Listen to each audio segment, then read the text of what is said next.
स्वतःकडे लक्ष वेधून घ्या, पण योग्य कारणासाठी. या जगात जो दिसत नाही तो विसरला जातो आणि जो लक्षात राहतो तोच इतिहास घडवतो. मानवजातीचा एकच नियम आहे, लक्ष वेधणारा व्यक्ती जिंकतो. तुमच्याकडे लाखो कल्पना असू शकतात, पण जर कोणाचं लक्ष तुमच्याकडे नाही तर त्या कल्पना कधीही जग बदलू शकत नाहीत.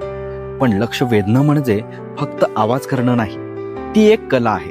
तुमचं व्यक्तिमत्व, तुमचा संवाद, तुमची शैली ही सगळी तुमच्या प्रभावाची शस्त्र आहेत. स्वतःला ओळखा आणि वेगळं बना. लोकांच्या मनात अशी छाप सोडा की ते म्हणतील हा माणूस वेगळा आहे. मात्र लक्ष वेधताना आगाऊपणा करू नका. लोक तात्पुरत्या शोभेला भाळतील, पण खरं व्यक्तिमत्व विसरतील. त्यामुळे तुमचं खरं, दीर्घकाळ टिकणारं, सत्यवादी व्यक्तिमत्व बनवा.